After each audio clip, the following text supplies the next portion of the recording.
Good morning and welcome to the second session of the Summer School of Time, the first European training program on time policies and event finance for the project Time for All. I am Leah Arrese from the Time Use Initiative, and I will be your moderator today. In this session titled Time, Health and Habits, we will have the pleasure of listening to health and labor experts, focusing on the importance of maintaining a balanced time routine that promotes healthy habits, adequate rest, and conscious screen time. We will begin with an introduction to the concepts of chronobiology and chronocities, which will give us the framework to discuss later on through the perspective of the public policy how to address these challenges for healthy habits. After that, we will invite a labor expert to share the importance of digital disconnections and will give us a few tips to help to apply it. And to wrap up this session, we will discuss the important aspects of the clock change, an issue that is central here in Europe, and how we organize our time accordingly. I am sure that all these interventions will trigger our audience, and so we will leave some time in the end for questions that you might have to our speakers.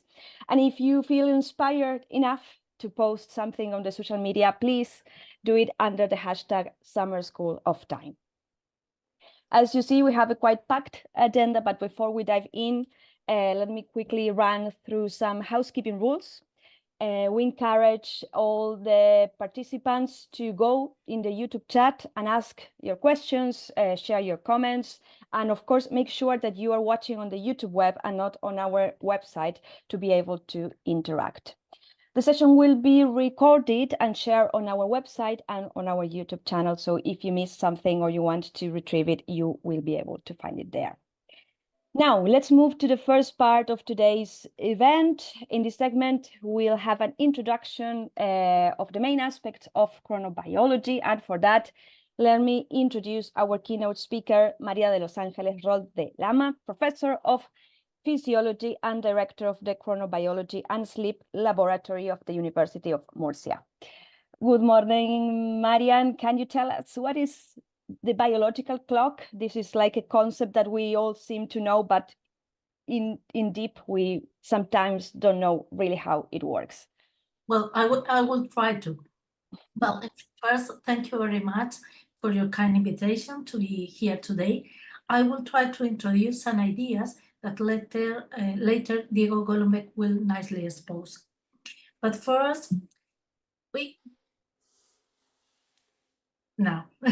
nowadays we are conscious of the importance of doing exercise, having an adequate diet, and a positive mental aptitude for maintaining health and well-being.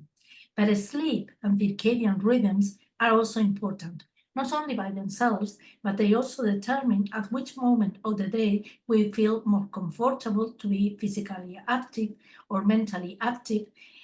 And it is important not only what we eat, but when. That is the focus of chrononutrition. But first, let me introduce you to the circadian system. Our biological clock is located in mammals in the suprachiasmatic nuclei of the hypothalamus in this point. This system also includes peripheral clocks, whose coordinated activity is set by the SDN, that is the short name for the suprachiasmatic nuclei. And a part also exists a molecular clock at cellular level. The SDN diffuses its temporal signal to the organism, but neural and humoral signals pathway like melatonin. And as a consequence, physiological rhythms like sleep, locomotor activity in the case of the animals, body temperature, arterial pressure, or hormonal secretions oscillate in a circadian manner. However, the period of these rhythms differs slightly from 24 hours. Thus, a continual correction by environmental signals, named Zeitgeber, is necessary, being the light-dark cycle the most important one, but also feeding and exercise schedules as well as social contacts. Also, some rhythmic variables can feed back the clock. For example, the sleep-wake cycle conditions how we do exposure to light. However, it is not only important how these physiological variables oscillate throughout the 24 hours, but also that they show the appropriate phase relationship among them. That is, as the notes of a beautiful song that enter in the appropriate moment, driven by the central clock that acts as orchestra director. But when misalignment between internal and external time appears and the internal temporal order is lost, chronodisruption appears and the music becomes noise. And the causes for this temporal order impairment are exposure to light at night or lack of light during the day, confusing or weak sight givers like snacking, sedentarism, jet lag, including social jet lag. I will explain this later. Shift work, ocular and vision pathologies, and even aging. And it has been related with several disorders, including metabolic syndrome, cognitive and affective impairments, cardiovascular diseases, sleep and reproductive disorders, and some more risk of some types of cancer, and even premature aging. Then our internal time must be in line, synchronized with the sun clock, but also we live according to a specific clock time that schedules our work and leisure activities. Then, perhaps you have heard about chronotypes. We are going to talk about internal time for a little bit. I will try to just make a little picture of every different time, and we are going to start with internal time. Perhaps you have heard about chronotypes, being a null or a lark. This is our reflection of our tendency to morningness or eveningness. Chronotype can be categorized according to the mid time of sleep. And as we enter into adolescence, we tend to eveningness.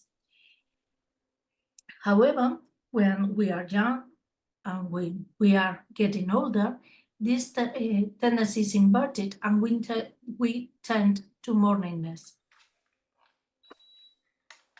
This tendency to eveningness during young adulthood is the rationale for an excuse me, I haven't practiced English for a long time. It is impossible to wake up an adolescent in the morning or to ensure they to go to bed at night. It's a biological clock fault, okay? And now you can understand the problem with early entrance and high school during this age. However, chronotypes also depends on genetics, on sex, and women tend to morningness more than men, although this tendency, as you can see here in the graph, changes from menopause onward. Now let's move to external time.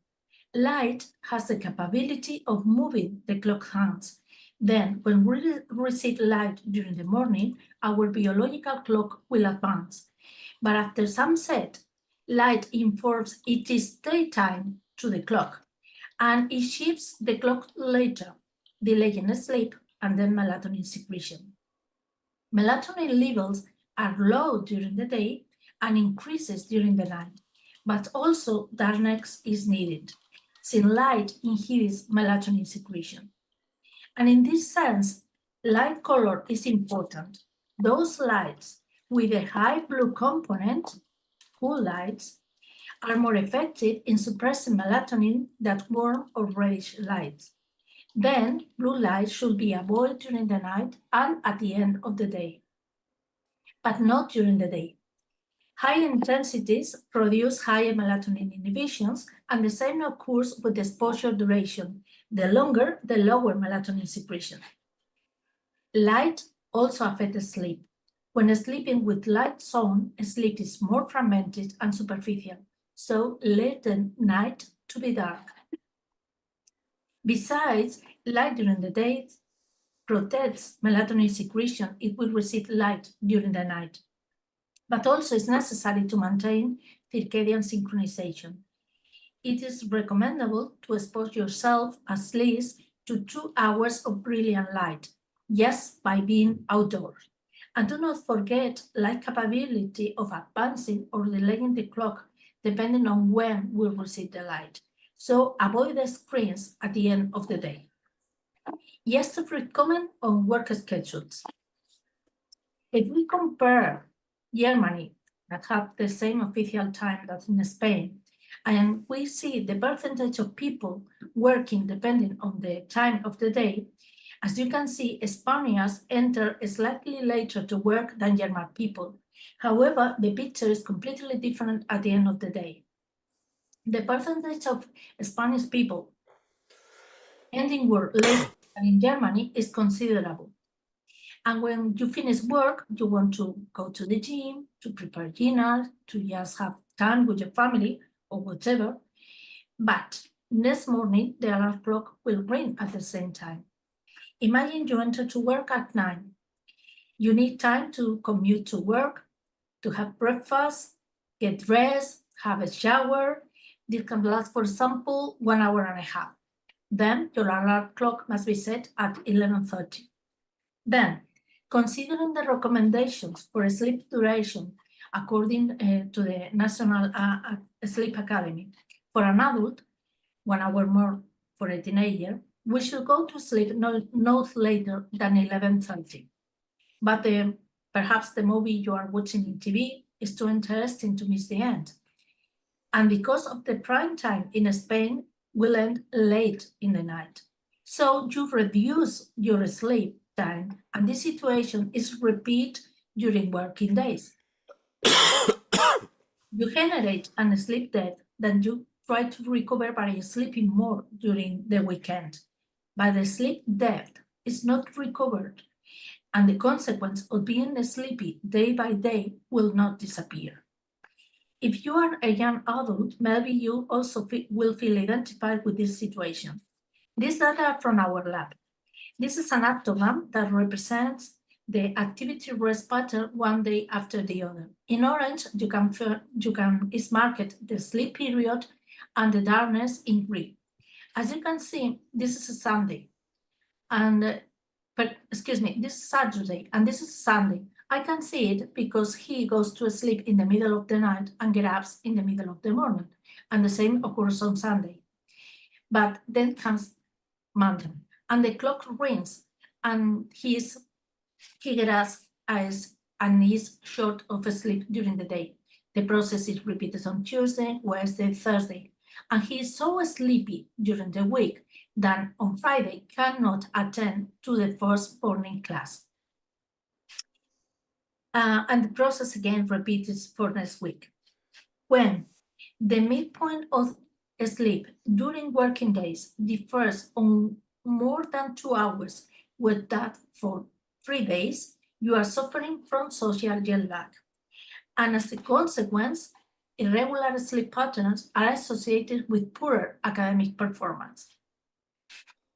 So, to maintain health and well-being, try to maintain your different time as much synchronized as you can, at least the part that depends on you.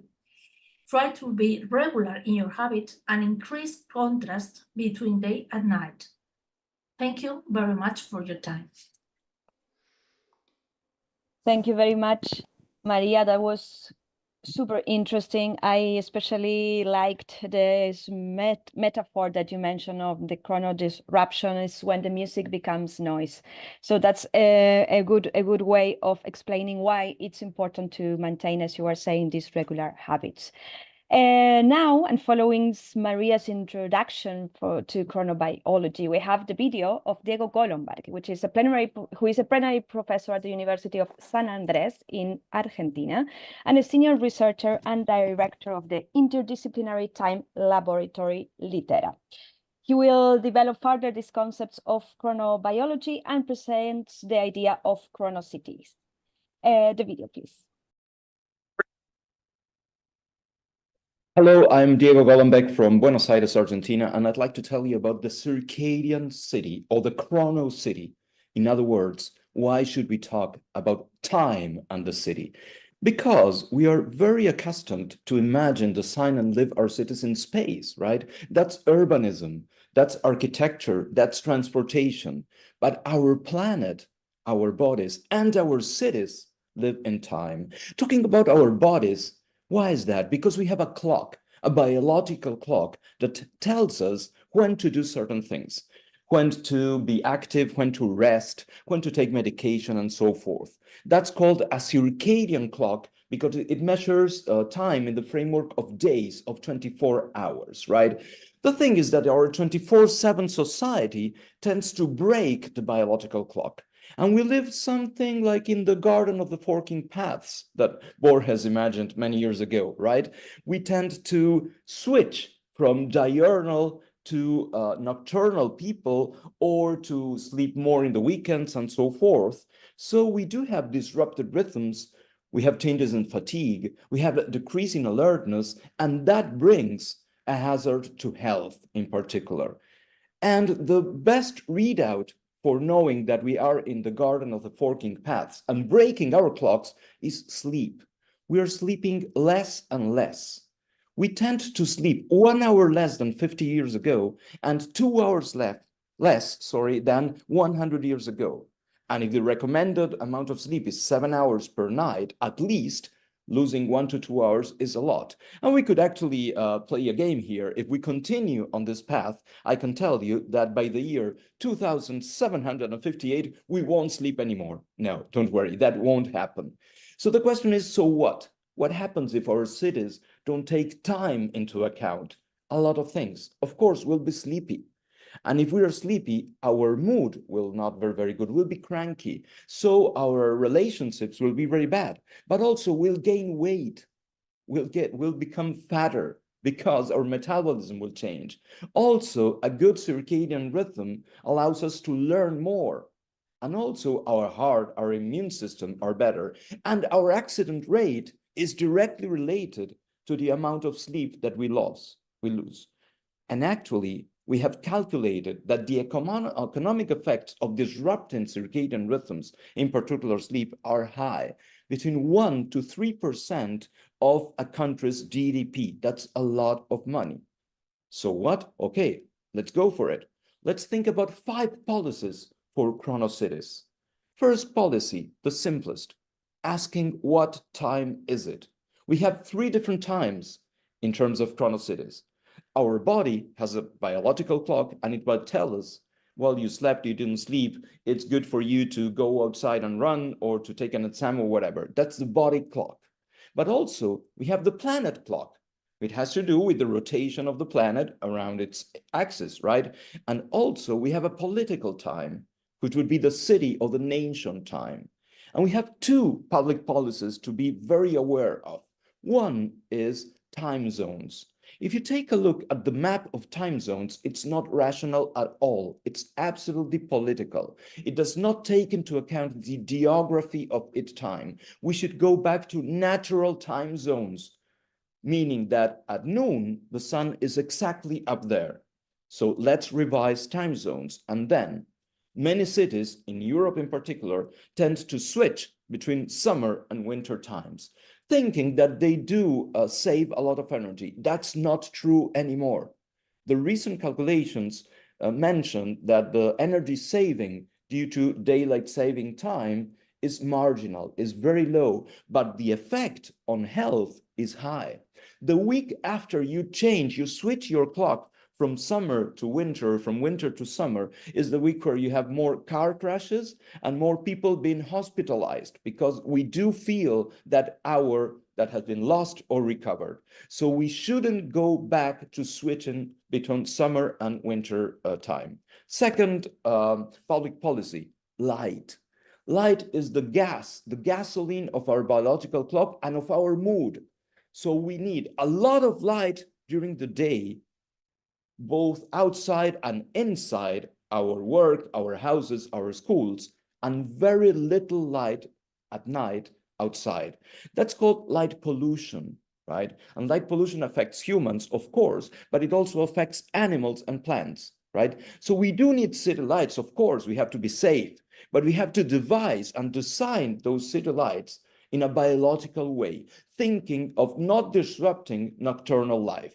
And also, we need to be careful about screen use, which is increasing in the population. And screen use has a light that is not innocent, but disrupts sleep and also disrupts metabolism. So that is certainly a public policy to take into account. And a particular example of this is circadian hospitals. What happens, for example, in an ICU, in an intensive care unit? Well, there's no day and light. And if you just turn off the light at night in the ICU, people will get discharged faster, right? They will be cured faster. Also, we need to take into account medical shifts and nursing shifts, because it's a hazard for human health. You get a lot of accidents and incidents if you don't design those shifts very well. And finally, all of the treatments that has to do with pharmacology or any other kind of treatment varies throughout the day. So we need to think from health ministers and from the direction of the hospitals how to engage with a hospital that takes into account circadian time. Schools is the fourth public policy. In particular, secondary school, high schools happen at the time of development for teenagers, where they tend to be very nocturnal. So they go to bed very late at night, they stay chatting or studying or looking at screens, whatever, late at night, and they cannot wake up very well in the morning. But then high schools do start very early in the morning at 7:30, maybe 7:40, 7:15 in some countries. So in winter, it's dark, so they don't get light and they're sleepy. So the start time has to be discussed. Also, the schedule within the school. Do we have to start with the students inside a classroom, a dark classroom, and having math or having language? Not necessarily. We need light. We need them to move around in the morning. And also, of course, the illumination of the schools has to take into account the biological clock. Fifth and last public policy, work timing. Well, you have been discussing, Europe has been discussing what do we do with the week, with the working week? What do we do with the working hours within a day? So that's a very important discussion that has to do with wellness and welfare of the people. But also what happens with the shifts of work? About 20% of the population shifts between morning, evening, and afternoon shifts. And those are the people most at risk for several diseases. So, of course, we do need shift work, but we need to design shift work in a rational way, right? Not the way that will give you more wealth or more vacation, a rational way for health and wellness. Again, we need to be careful about fatigue in the workplace, because that's a work and a psychological hazard, and also about illumination in the workplace. So those are the 5 policies I'd like to discuss in the future, and I'm sure that this venue that you're working on is the right place where to discuss the things. Why? Because you're working on human rights, and we do have a right to rest, we do have a right to time, we do have a right to biological timing. I hope now is the time to discuss the things. Thank you very much.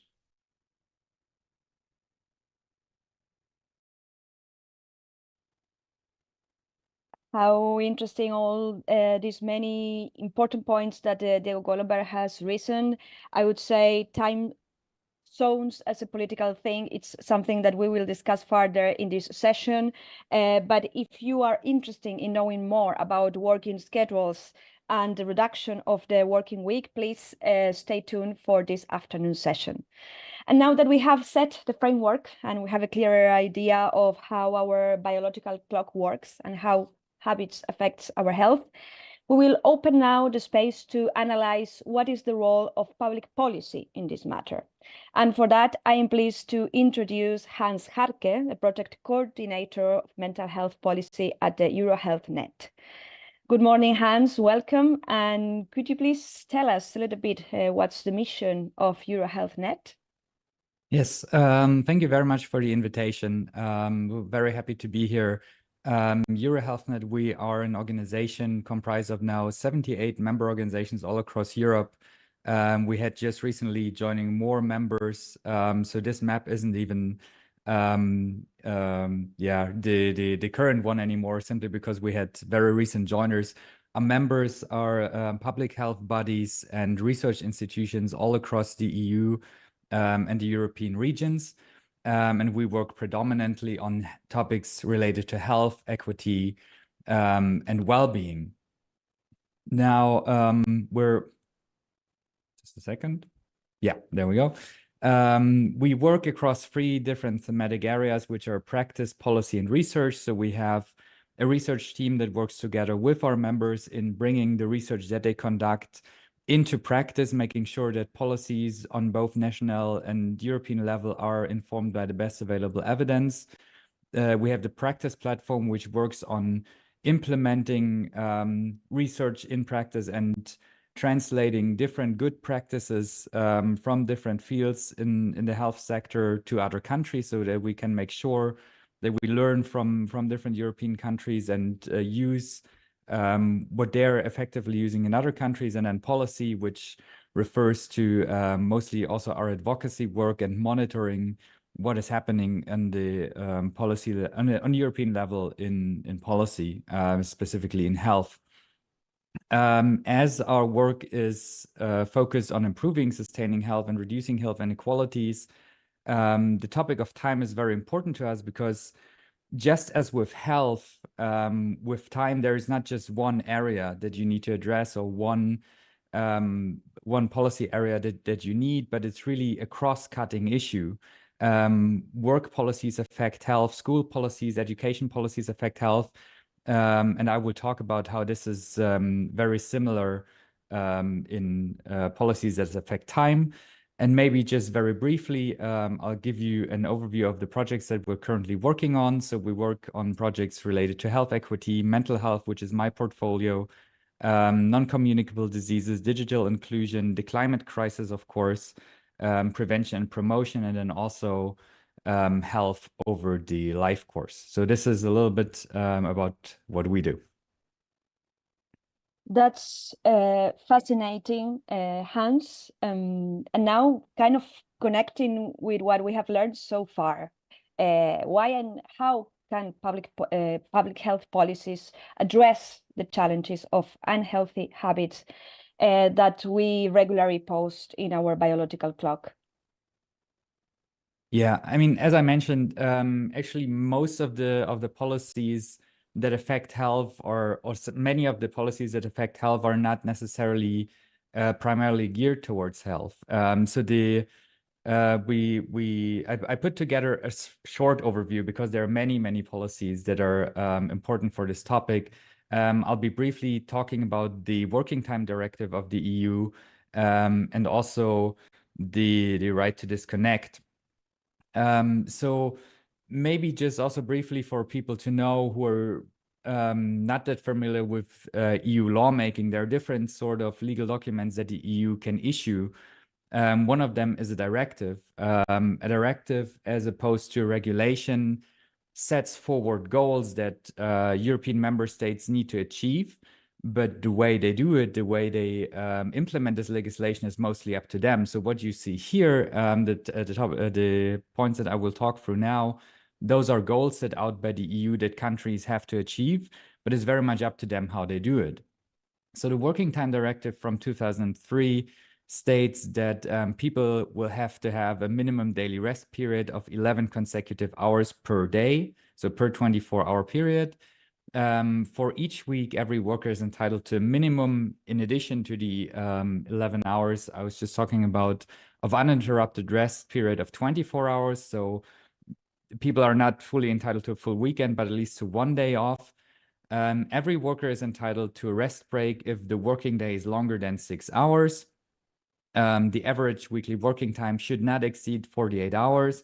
And this is where probably many of you will already start to realize, okay, we're not really seeing this fully implemented in all countries and in all jobs, and you know, the different kind of jobs.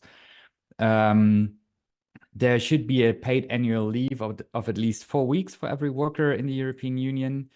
And the European member states shall ensure that the normal hours of work for night workers should not exceed an average of 8 hours in any 24-hour period. There is also an additional point that says that if you are a night worker and you suffer from problems that are recognized as being connected to the fact that you're working at nights, your employees should try everything in their power to transfer you into a position where you could work during the day. Now, if you think about these things, you can probably already think, okay, there is a lot of room for interpretation. For example, what really constitutes health problems that are recognized with the night performance. And obviously there might be, for example, organizations that have jobs at night, but not even have openings for people to switch. So while this is a great basis to start working from in providing people the time that they need, and structuring their days as needed, this is really just a basis, and it is obviously not enough, and we need more policies to support people in their lives and how they can shape their own time. Something that has been mentioned across sectors has been the right to disconnect. It is something that is technically part of the European Pillar of Social Rights, which is a set of recommendations and goals by the European Union on how to improve the general situation of the European Union, and is mentioned in two of the principles. One is on work-life balance, one is on health. The Working Time Directive itself, which is from 2003, as I mentioned, already alluded to it, but negotiations to really put a specific right to disconnect and to define it very clearly into what is called the Autonomous Agreement on Telework from 2002. You know, and you realize if an agreement on telework is from 2002, it is very likely outdated. Negotiations have been sort of breaking down, and countries have been working on it, and you can see here in this picture what they've been doing. But it is not aligned across Europe. So we have the countries in red are countries that have no specific legislation on a right to disconnect. The one that is pinkish is have a general regulatory approach. The ones that are more like violet, lavender, have more of a promoting approach. So they have agencies, health promotion agencies that are pushing for it, but it's not really legislated. And the countries in dark blue are the ones that have a sort of balanced promote and protect approach, where there is some legislation, but also some promoting aspects to it. To go a little bit into national workplace and school policies, because this is where people spend most of their time. And as many of you probably will know, Finland is one of the countries whose school system, in terms of outcomes and structure, have been praised over years, if not even decades. And they have a school starting time that lies between 9 and 9:45 a.m., which is rather late if you compare it to other countries. So as we've just heard, it is very important for especially adolescents to get enough sleep, and adolescents who are awake long hours should probably not be made to get up at 7 o'clock, which is often the case in the US. And this is why I'm taking this example specifically and taking a short step out of Europe, because in the US there is a movement called Start School Later, which is very interesting because it is an interdisciplinary effort by health professionals, sleep researchers, educators, community advocates, parents, students, and more, that are working to delay the school hours, which in the US, obviously, depending on the federal state that you're in or the region that you're in varies, but often starts even at 7. And we've heard about the health benefits, but if you want to convince people who are in government, if you want to convince people who need to change things and who have money attached to it, let me give you these numbers. Because there is a report from the RAND Corporation from 2017 that found that delaying school start time from, for example, 7 to 8:30 a.m. is a very cost-effective population level strategy that would significantly impact public health and the economy. So they've calculated that for the US, after just 2 years, conservatively, there might be a gain of $8.6 billion to the US economy, and after 15 years, that might go up to $140 billion that is saved in better working time and through health and other factors. So there is a strong incentive, in addition to obviously the health, which is the important part, But if you want to put it into numbers, there you have them. Very briefly also on nutrition and meal timing. So this is taking from the knowledge for policy work that has been done mostly by the Joint Research Center at the European Commission. There's an overview of food-based dietary guidelines, health style, lifestyle habits across the European Union. It's a very nice overview. And it also includes meal times and rhythms, but they're not necessarily aligned throughout the European Union. And many recommendations include that you should have 3 or 5 meals per day with even-ish spacing. But again, those are not necessarily aligned. So one other thing that could be looked at or should be looked at is policies that consider guidelines on when to eat or what to eat under time pressure. So really mixing this in with break times. And lastly, light exposure. There is daylight saving time, which I will not go into detail now because there will be more said about it later on and has been said. It is a European directive, obviously, but maybe to give a short example from Sweden, where there are regulations of residential spaces on how they should be built, in terms of that enough daylight reaches the houses and the flats, which are rather good. But then there is a paper, and it's linked down there in the presentation, and you can have it later on, which finds that these regulations are generally nice, but the problem is that since there are more general recommendations rather than being legally binding, oftentimes they're not fully implemented as they should, and there is a lot of room for improving it.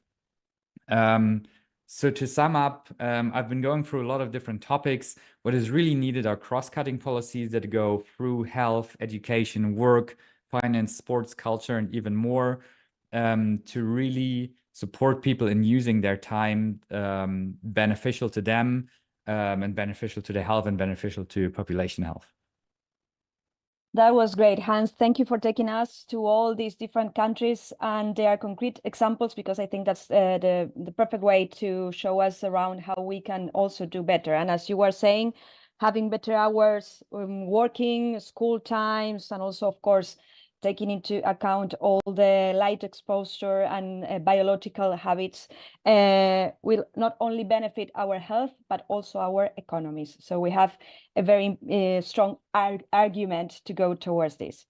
And finally, Hans, to touch upon one concept that we were also exploring yesterday, which is the concept of time poverty. That means the lack of time for yourself after finishing all the tasks of work, sleep, and care. How can we connect this concept of time poverty with mental health?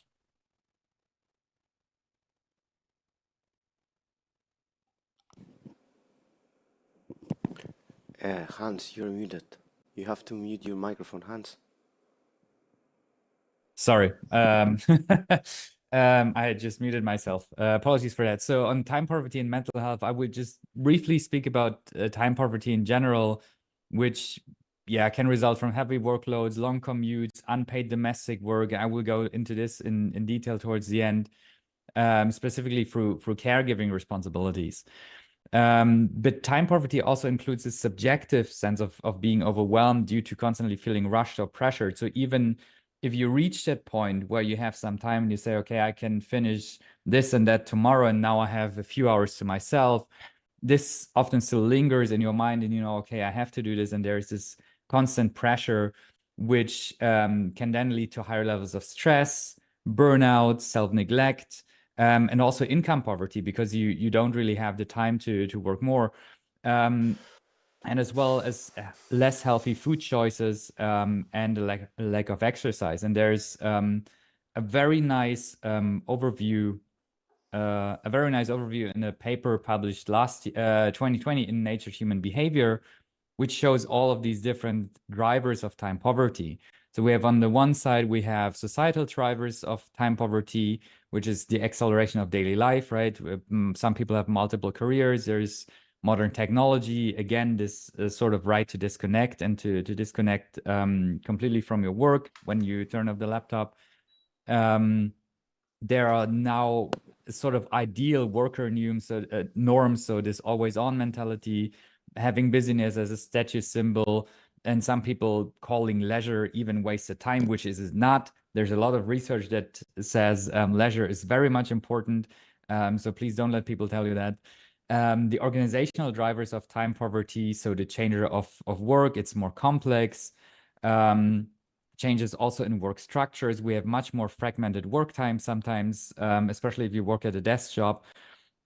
Often you have to wait until you can finalize different parts of your work. You wait for other people to finish documents. You wait for emails. You have forced idle time sometimes, and a lot of admin tasks in addition to it. There are also institutional drivers of time poverty, so bureaucracy and structural burdens. We talked about long commutes already a bit earlier, and all of those are related and are and go both ways together with psychological drivers of time poverty, where people undervalue time as a resource, but really look more on into money rather than time, and don't see the time that they lose as valuable as the money that they would lose if they're not working, which is problematic. And if you've seen the topics that I've just talked about in the beginning of this part, so the sense of being overwhelmed, and really the not having enough time to do what you really want, and the stress and even burnout. Unfortunately, the facts that I will show you now won't surprise you.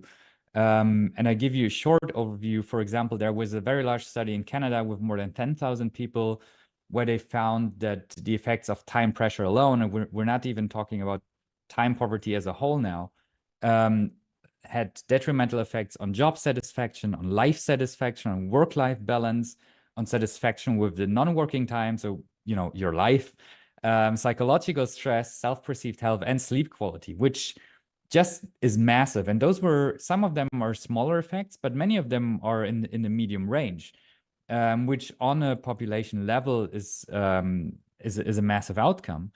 In the United States, time poverty is connected to less time spent on sports and exercise. Among other factors, this was just the largest one that I picked out from this study. But this was a study with more than 32,000 participants. So those results are very strong and very reliable. In Sweden, time poverty was found to negatively affect emotional well-being, and in the Netherlands, it decreases life satisfaction. So also two very important, two very central concepts that are related to each other. And a study in Germany found that feelings of not having enough time were connected to work-family conflicts, to cognitive irritation, and emotional irritation. So those on their own are also are already massive effects that really strongly impact your quality of life, and then can in turn, if you see them all coming together, obviously be precursors of not just poor mental health, but also a variety of mental disorders. So this is really dangerous. Not having enough time is really dangerous. And just very briefly, and I very much invite you to have a look at the paper that is linked there, because it explains these things in detail. But women, unfortunately, are still most of the burden of work at home, chores, and care work is put on women. And this, as a result, leads to them having a higher amount of time poverty. It promotes self-neglect. It limits women's ability to earn money, and reducing, therefore, the capacity to afford healthcare. It hinders women's educational opportunities and their ability to engage with health systems, and is also connected to poorer food choices, less exercise, and increased stress. So when we talk about time poverty, we really have to also take a specific focus on women. And if we look at policies that we develop on time poverty, we really need to take this into account specifically. So to really sum up here, again, we need a variety of direct, or there are a variety of direct and indirect detrimental effects of time poverty. And their interplay is very complex and needs to be addressed across sectors. So when we talk about time poverty, yes, we need to make sure that people get enough time, but we might also want to look at what other stages of time poverty, if we cannot start very early in the prevention phase, where we can develop policies that support people that already suffer from time poverty and where we can support them there at the different stages and according to their different needs. Thank you very much. Thank you, Hans, very, very much. That was super interesting and super insightful intervention. As you were saying, we need more policies to help people organize their time, and we need policies to address time poverty. I invite you to stay around because I'm sure your intervention will trigger a lot of questions from our audience. And for those over there watching us on YouTube, please start writing in the chat your questions because we have some time at the end to share with our speakers.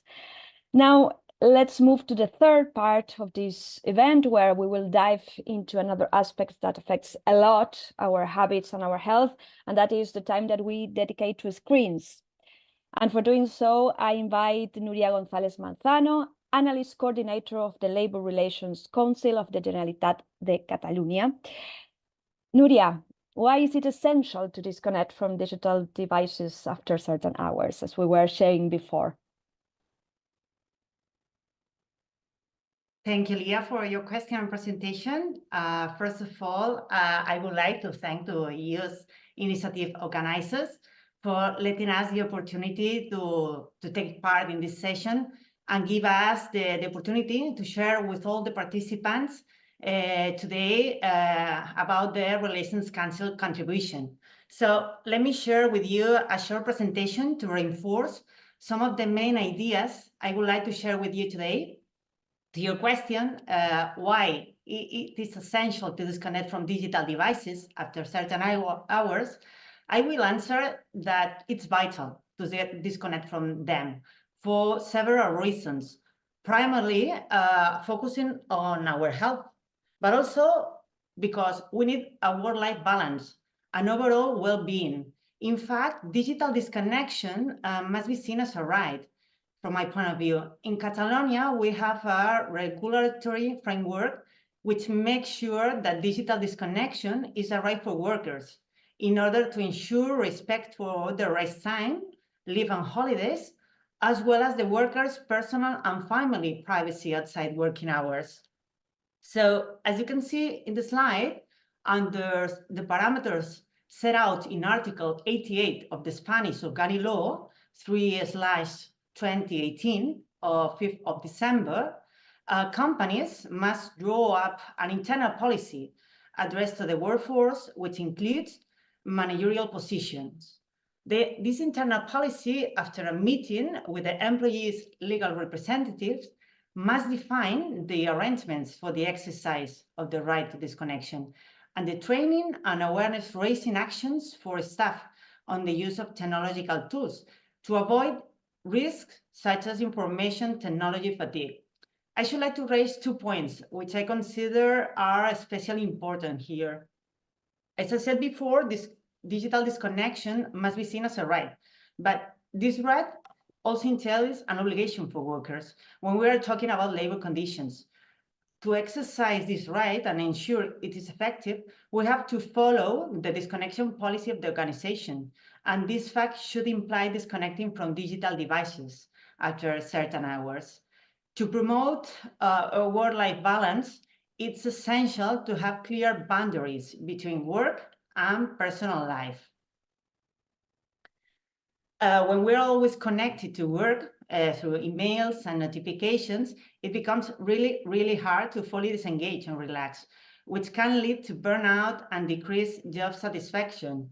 So by setting a specific time to disconnect, we allow ourselves to enjoy personal time, engage in hobbies, and spend quality time with our family and social environment. This separation is crucial for maintaining our mental and emotional health. Therefore, it's crucial for everyone, both employers and employees, to recognize and respect the importance of digital disconnection. Thank you. That's great, Nuria. So what can we do? What suggestions can you give us to help us disconnect? Thank you, Leah. Before approaching this issue from a labor relations perspective, let me introduce a general overview about competencies for employment policy in our country. The Catalan Statute of Autonomy establishes that Catalonia is politically organized through the Generalitat de Catalunya, and it has to implement the Spanish legislation in employment and social security matters. So Catalonia has only executive power in these two matters. Catalonia is a region with a very important history of social dialogue and with a wide range of agents in this matter. In fact, the Labor Relations Council, the organization I belong to, is the body for social dialogue and institutional participation in matters of labor relations in Catalonia. This council is made up of the major trade unions, Comissions Obreres and UGT de Catalunya, and business organizations, Foment del Treball and PIMEC, and the government of Catalonia, which is called Generalitat de Catalunya.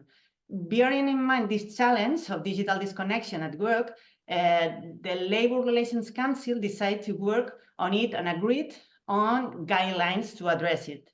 Over 2 years, more or less, all these organizations have been working very hard in an equality and working time committee on the guidelines to ensure the right to digital disconnection.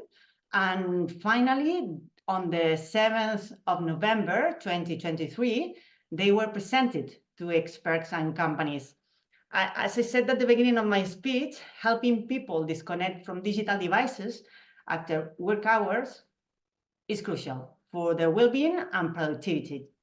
As you already know, in Catalonia, we have a legal framework which ensures disconnection as a digital right, and consider that companies must do 3 things.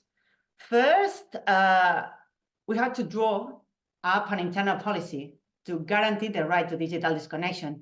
It is recommendable that the company's health and safety service should be consulted in the drafting process. This is a key aspect, a key issue to consider. Second, we have to plan training and awareness-raising actions on reasonable use of technological tools. And third, we have to preserve the right to digital disconnection during remote working, because, as you know, remote working can lead to difficulties in separating work from the personal sphere, especially for women. So there is a gender equality aspect to consider here. Now, let's focus on these guidelines and which are the steps to ensure the right to digital disconnection. Firstly, it is recommended to make a prior assessment and a diagnosis of the situation in order to determine the company's situation in terms of digital interconnectivity and the use of ICT. As I mentioned before, this assessment and diagnosis should be undertaken by legal representatives of the workers, the workforce, and the health and safety service.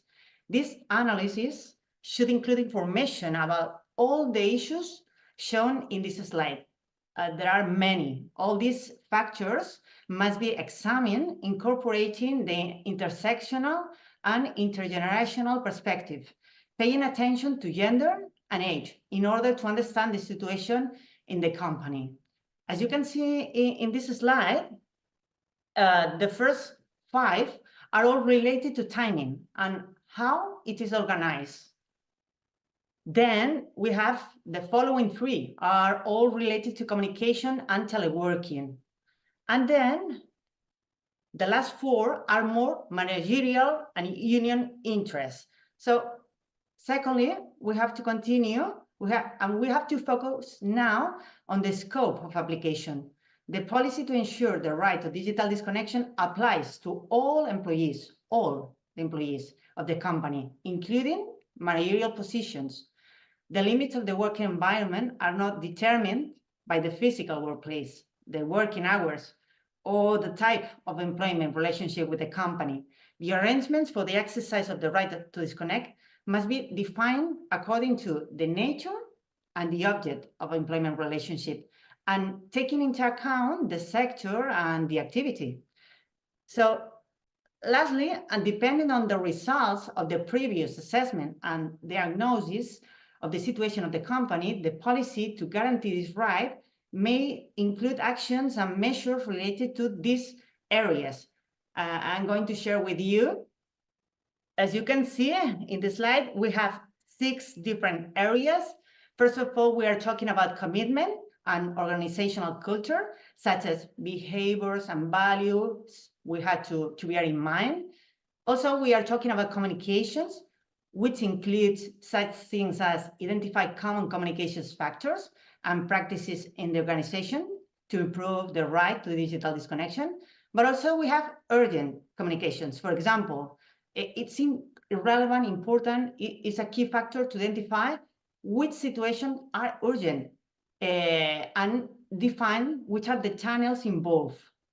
Also, we have other systems. For instance, you can use these alerts to advise that the working day is started or ended. Also, it is recommendable to have a protocol for organizing meetings and other online activities. And we recommend to have channels for resolutions, which compromise such items as to ensure that complaints and suggestions have a circuit for responding to them.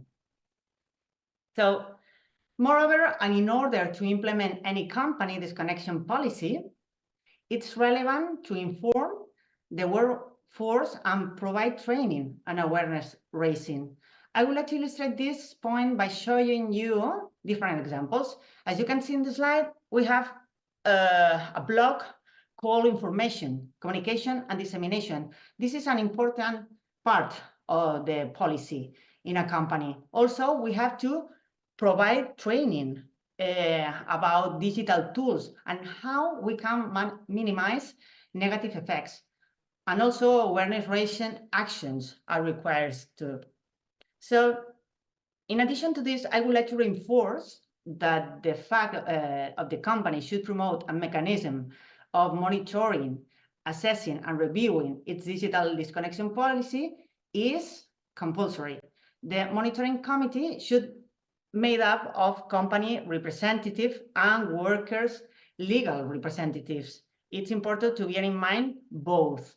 But apart from the legal framework that I've been talking about, there is something missing that I would like to highlight in my presentation: the power of collective bargaining for achieving the right to digital disconnection. It is essential, in my opinion.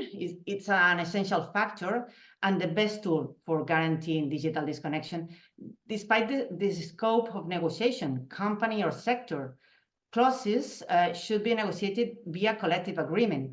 In fact, in the interprofessional agreement of Catalonia, signed by Catalonia's leading business and trade unions organizations in 2018, this agreement anticipated the legislation and included for the first time uses related to new technologies and digital disconnection. So the Labor Relations Council guidelines includes some examples of collective bargaining in this area, measures and good practice considered in real collective agreements. Let me share with you some of them, although you will have access to the guidelines for more details. In the slide, we have the same 6 areas, 6 blocks that we have been talking before.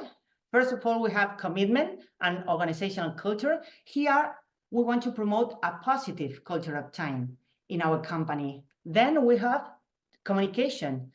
It's important to schedule automatic replies during period of absence, to schedule disconnection from the company network, block reception of communication, or access to corporate application. But also, it's important to inform our clients and suppliers of the company's digital disconnection policy. Here we have urgent communications. As we said before, it's relevant to define and specify exceptional circumstances and establish a system for doing it, a circuit, and which are the people involved in these cases. Moreover, we have another system that we can use. And also, we had to follow a protocol or some steps for organizing meetings and other online activities.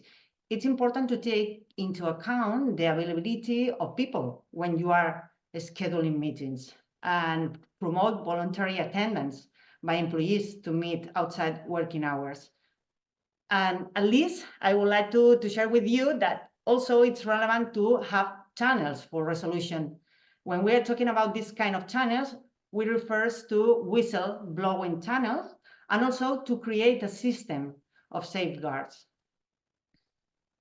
That brings me to the end of my presentation. I hope that it helps to promote a positive culture of time in organizations, to foster a culture of respect for personal time without compromising the productivity and the sustainability of our labor market. In my opinion, clear boundaries and shared commitments will help to face these challenges of digital disconnection at work. And that's all. Thank you for your attention. And if you have any questions, I will be happy to talk to you at the end of the session. But now, please let me share with you this short video about our guidelines. Thank you so much.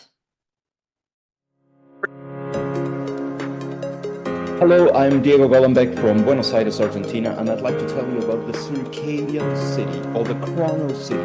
In other words, why should we talk about time and the city? Because we are very accustomed to imagine, design, and live our cities in space, right? That's urbanism, that's architecture, that's transportation. But our planet, our bodies, and our cities live in time.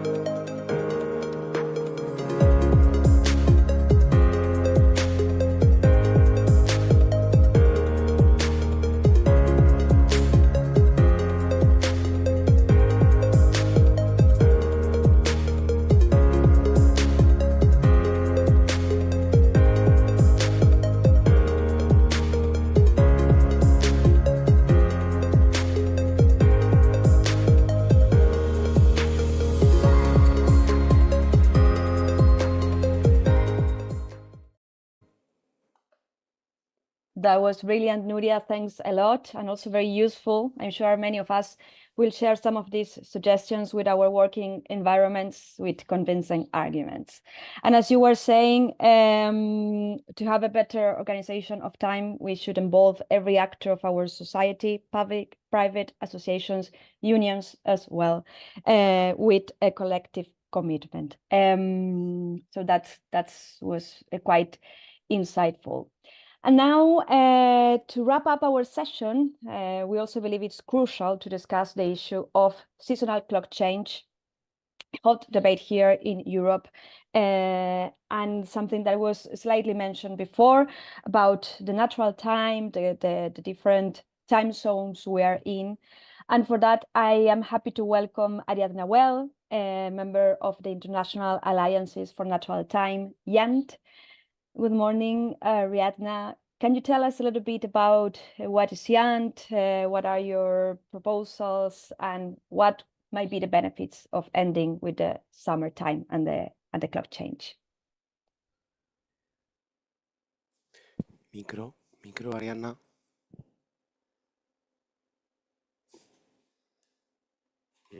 No sento. No? Ahora sí. Ara. Okay. Sorry, malfunctions. So as I was saying, I'm happy to be here representing the International Alliance for Natural Time. So to answer your first question, what is the Alliance? I will go through our names. We are a group of citizens, of associations, of experts who are concerned about the impact that the current time zone configuration, especially the daylight saving time system, is having in our lives. And I think it has been mentioned a lot already by Maria Angeles, by Diego, by Hans as well. We are, as our name says, we are international, so we have members across the globe that are affected by this issue, because it's not a European only issue, but it's an issue that affects a lot of people around the world. We are an alliance, so basically we work as a network to share resources, ideas, to try to keep the fight going so that we can someday achieve our ultimate goal, which is the last part of our name, natural time. And what natural time means, and Diego explained it probably better than I will, is to achieve that all countries around the world have or are able to live as close as possible to their solar time, to their geographical zone. So getting back to Maria Angela's explanation, we have three clocks, right? Our internal one, that is ours, we cannot change that. The social one, and a lot of policies have already been mentioned during this talk about that. And the environmental one, we can be as close as possible to the environmental one, at least by setting our clocks as close as possible to our geographical situation. So what do we propose? We propose, our proposal is simple. It consists on 2 steps, let's say. One, for all the countries that still have daylight saving time, that means that they are changing their clocks 2 times a year. And bear in mind that are less than 40% of the countries in the world that have that. So really it's a minority within our whole world, right? So to end this system and to have just one time throughout the year, that would be first action to take. And second action is, once this is done, so everyone has just one time zone in their countries, to get this time zone as close as possible to their natural time. And as Diego was mentioning, if you look at the map now, geographical time zones versus actual time zones that are set by each country law, it's math. It doesn't follow a system. It follows different historical and geographical reasons. So let's try to rationalize that in each zone. And Diego, I think, is one of these cases because he lives in Argentina, so he feels that every day. We have, since we have a very big base of our organization based in Europe, we elaborated a proposal, a specific proposal for the European Union that you can find in our website, where we propose how this rationalization will look like in the European Union. As you may know or not, the European Union before the pandemic started to take steps to end daylight saving time. And now all these steps were stopped because of the pandemic, which is understandable completely, but never restarted again. We just had our elections this weekend. So we hope that this is a good time in a new parliamentary configuration to restart these discussions. Anyway, we do have this proposal already done, which establishes 4 time zones for the European Union that respect each country boundaries and that are as close as we can get to our solar time. So I think that the issue is not so much what we have to do, but when and how we do it finally, right? At least in the European Union, and it's the issue for many, many other countries. These are the proposals. I had prepared a bit about the benefits and the effects, but it's true that I think that between the 3 first interventions, we covered most of them. So I would just do a quick reminder of why changing our time zones to a more natural time will benefit us. So I think that the main effect, and the one that should concern us a lot, is health. Maria Angeles explained the concept of social jet lag. And when we have this disconnect between our social times and our environmental time, we are feeling this more than ever, which leads to sleep deprivation, which has also been explained how it affects our health, both just the morning of the clock change, but more importantly, during all the year when we wake up in darkness, when we go to sleep with bright light outside, and so on. It's also important to note that it has an effect, all these issues of sleep deprivation, of social jet lag, has an effect on economy. Diego quoted this study that it can mean between 1% to 3% of our GDP. It has effects on the accidents at work, it has effects on mental health, and so on. And original name, right? Daylight saving time, that was to save energy, which will be a very relevant topic as we are. It's no longer holds true, at least for what we know. So really bad effects, but no positive so far. So I would maybe just do a quick reminder: health, economy, environment, safety. These are some of the key benefits of ending daylight saving time and moving to our geographically correct time zones. So to a bit close my remark, I would say that ending DST and moving to the time zone that is closer to our location is a quick change, really. It's not a big change, but it's lacking for now the political will. And so this is what we need to keep pushing. So I will end up sharing with the audience what you can do to really achieve that. And so first step would be, if you are willing to contact us directly, the International Alliance for Natural Time, and join us if you are a worried citizen or you have an association that is interested on that. And you can find all the information and our contact in our website, which is naturaltimealliance.org. You will have the contacts for the different national chapters we have. So if you are from a certain country, please reach out to our national representatives. If you are a European Union member, we just had elections. We will have new brand European Parliament members. So you can contact them, you can reach them, and try to get this discussion restarted amongst the states. Or if you are from another country, just contact your politicians, because really they are the ones that have the key to change that.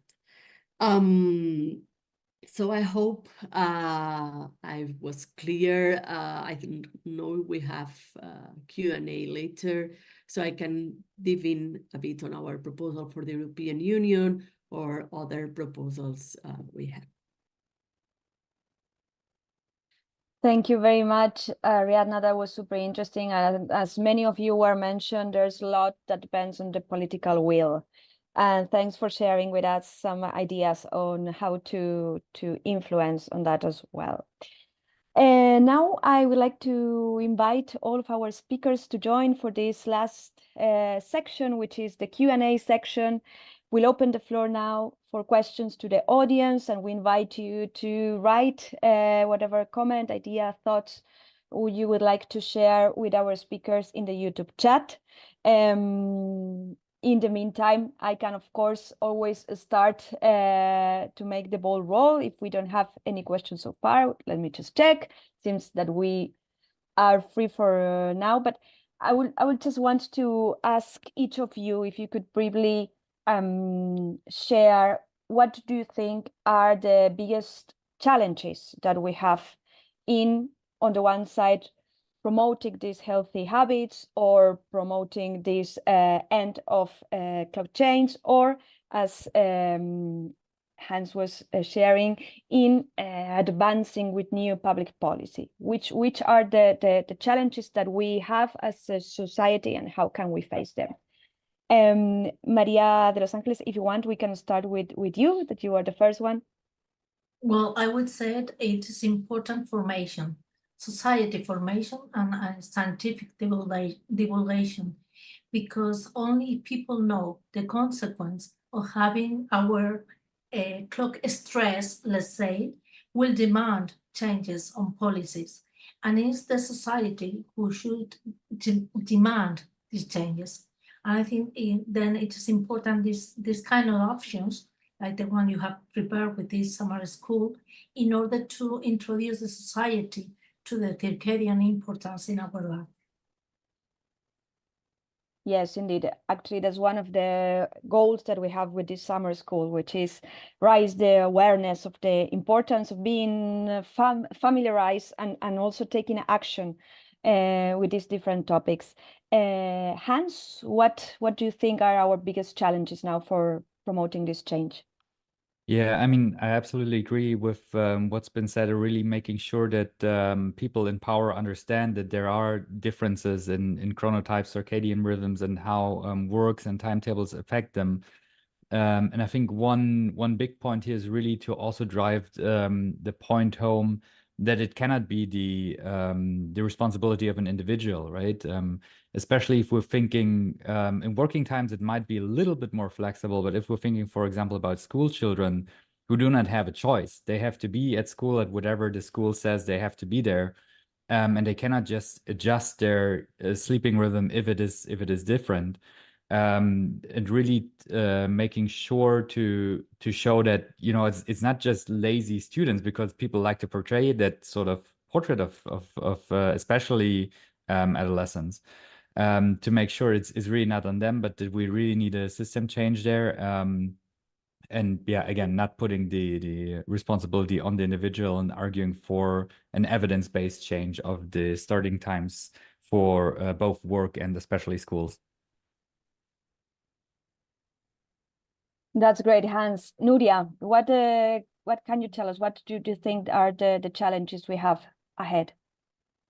Well, thank you, Leah. I think that labor market certainly plays a crucial role in everything. We have been talking about the labor conditions in all the session, talking also about the need to promote political disconnection in companies. But in my point of view, we had to combine different things, policy changes, companies' initiatives, but also to have social support. When I mean policy changes, I'm thinking about continue working in healthy working time. In Catalonia, we have our government, thanks to departments, to ministries, they are working so hard, especially the employment and business ministry, and also equality and feminist department.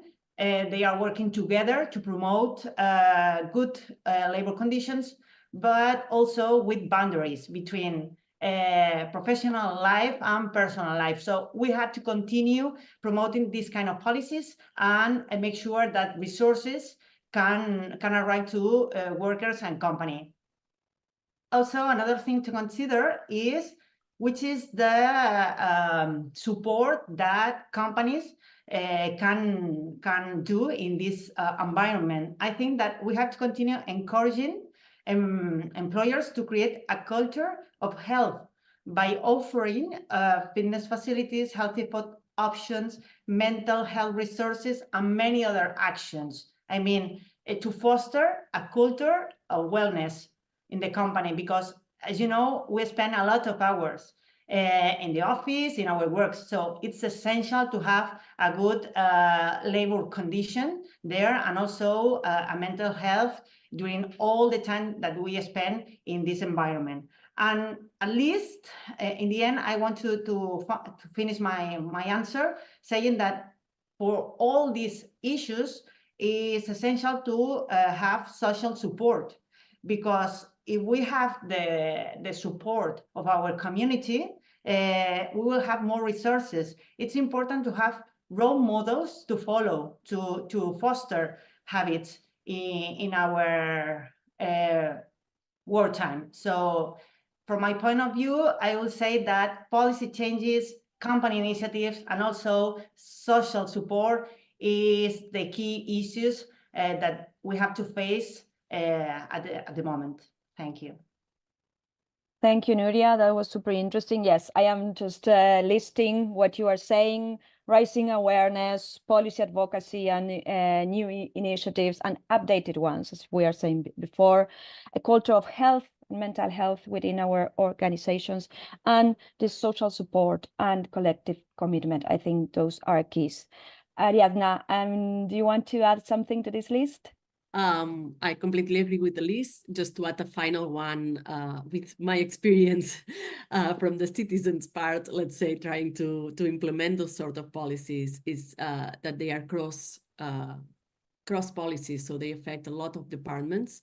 And this is usually one of the practical challenges we face when we talk about time. We need to involve education, we need to involve mobility, we need to involve the economy department, the labor relations department, and so on, and health, of course. So I would say that when implementing this practically, we would need to really work on our negotiation, coordination skills so that we make sure this is a transversal, cross-sectorial policy. Agreed very, very much. The transversality challenge, as we like to call it as well, and in the time use initiative. Yeah. So we have here a question from the audience addressed to Maria, who said that you touch on the sleeping and the lights being on. And the question is, does this also apply to young children who often like to sleep with the lights on? What would be your suggestion on this? I must say that you must teach your children to sleep in darkness, because we are supposed that the night is dark. Is this way? I mean, so we should not be afraid of dark, and then it's better to avoid lights during the night, even when they are very young children. And in case you need to put a light, it should be better to use a little one, so you decrease intensity, and also to be reddish. So you move to the part of the spectrum, the light spectrum, that do not suppress melatonin secretion. So try to use, in case you need it, it should be better not, but in case you need it, a small light with a reddish pattern, and avoid blue lights. That's indeed something that we should all take into account, as you were mentioning before, Maria. It's important to be conscious about our exposure to the lights during late hours. I think we have one more question left, or time for one more question, which I'm not sure if we have someone. Yes, it seems.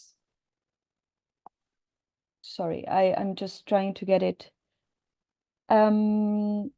Yes, there's someone from the audience that is asking that, well, is suggesting that all the ideas that we have proposed are quite important, but which one do you see might be less costly to implement? Let's say, which will be easier to put in practice? If you have to start somewhere to make these changes that we are here saying today that they are so important, where would you start? I will also open this question to all of you in a quick round, so you can all of you share a final thought on this matter. It's a very, very difficult question.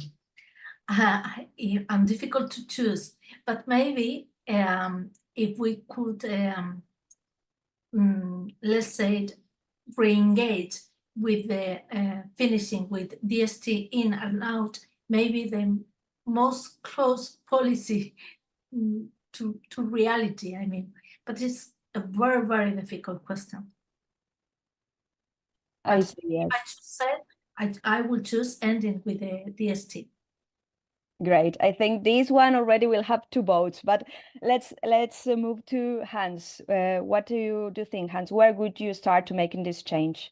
Yeah, I mean, it's a difficult question because the costs are very hard to estimate. But I think in terms of in general, I mean, prevention in the end will always be cheaper than intervention. So I think the school starting times that I've talked earlier about, I think are a good way to start. Also because schools have specific times in which the school year starts, so it can be planned ahead. Like we can say in 1 year we want to start doing these things.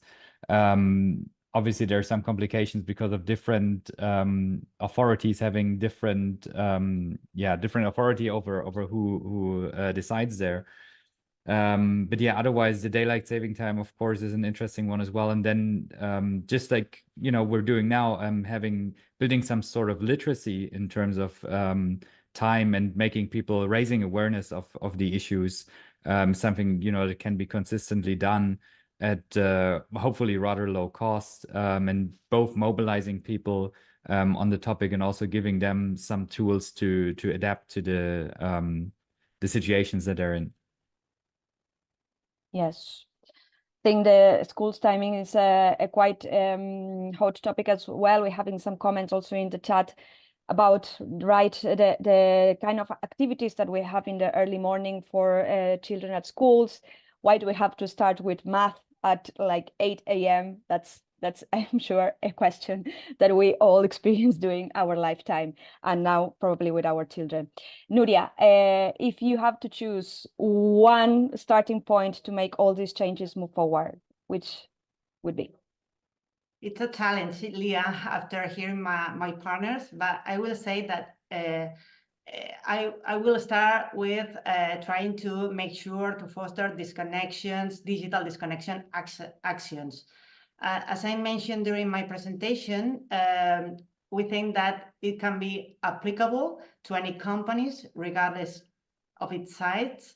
In fact, the most representative business organizations in Catalonia who design the guidelines take into account the kind of companies that we have here and included best practices and examples of company agreements where it is already being implemented. So in my opinion, it's a matter of commitment, not size.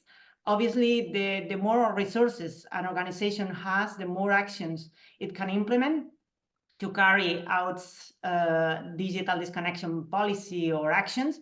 However, success, from my point of view, is not linked to resources, but yes to the commitment the company has. So for me, this will be the key point to consider. Another important aspect, and I would say not so hard to get in practice if we all commit to it. Ariadna, you are last but not least on this group, please. Of course, since I'm representing the International Alliance for Natural Time, I will have to say ending daylight saving time. But I would say not only because it's the policy I was bringing to the table today, but because I think that it's a quick change in that sense. Like it's a pain-free, relatively change, which could open the conversation to more costly or more difficult changes.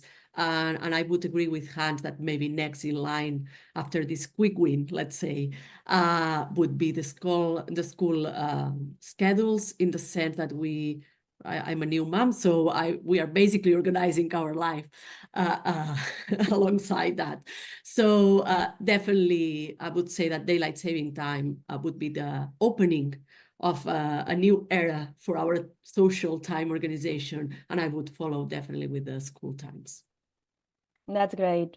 That we have some great ideas where to start this change moving forward. Hopefully, the new mandate in the European Parliament could definitely put this end of the DST on motion as we have been advocating for.